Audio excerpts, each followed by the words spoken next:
जा पाती, लेकिन मैं लंगड़ी हूँ। गुड़िया बेटी, क्या आपको भी बेर खाने हैं? हाँ मम्मा, मेरा दिल तो बहुत है, मगर मैं लंगड़ी हूँ। मेरी बेटी लंगड़ी है तो क्या हुआ, उसकी माँ तो स्वस्थ है। चलो आज मैं आपको बेरी के पेड़ पर ले जाती हूँ। आप भी जग्गू कुक्कू की तरह डाल पर बैठकर खूब बेर खाना। अब जल्दी चलो। फिर एक टोकरी में गुड़िया को बिठाकर मम्मा चिड़िया भी घर से बाहर चली जाती है। खट्टा मीठा बेर है, दिल कर रहा है इसकी गुठली भी खा जाऊं। नहीं जग्गू, गुठली नहीं खाना, बेर बहुत है, तुम बेर को ही खाओ। मैं तो कुछ बेर अपने घर भी लेकर जाऊंगा। कोको दोस्त, वो देखें, आपकी मम्मा भी इसी तरफ आ रही है, शायद उन्हें भी खट्टे मीठे बेर खाने होंगे। फिर मम्मा चिड़िया गुड़िया के साथ पेड़ पर बैठ जाती है। गुड़िया तो कई महीनों के बाद घर से बाहर आई थी, वो बहुत खुश होती है। यहाँ कितना अच्छा लगता है, खुला आसमान, चारों तरफ पेड़ पौधे और ताजी ताजी हवा। लो गुड़िया बहन, ये बेर खाओ, ये और भी मजेदार है। ऐसे वो तीनों गुड़िया को बेर तोड़ तोड़ कर खिलाते हैं। दूर छिपी हुई बुरी चील उन पर नजर रखे हुए थी।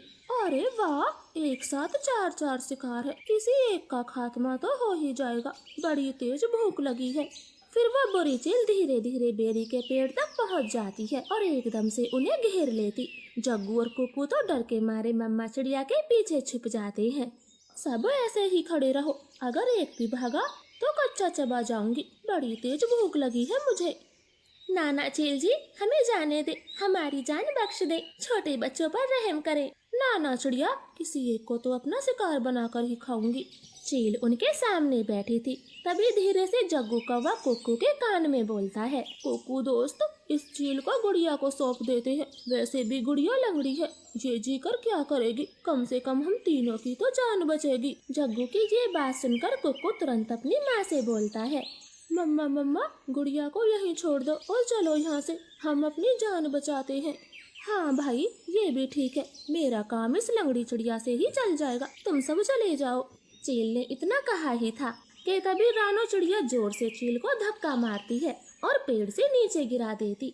जग्गू कुक्कू, गुड़िया को साथ लेकर यहाँ से भाग जाओ, मैं इस चील को आपके पीछे नहीं आने दूंगी, बेटा जल्दी से भागो यहाँ से। इतना कहकर रानो चील पर हमला कर देती है और जग्गू और कुक्कू टोकरी लेकर वहाँ से भाग जाते हैं। चिड़िया और चील में काफी देर तक लड़ाई होती है और आखिर में चील रानो को जान से मार देती है। मरगी, छोटी चिड़िया मरगी, मुझसे लड़ने चली थी, अब तेरा मांस में मजे से खाऊंगी। कुक्कू भाई, मम्मा अभी तक घर नहीं आई। मम्मा को चील ने मार दिया है, वरना वो अब तक आ जाती, क्या जरूरत थी मम्मा को वहाँ ले जाने की।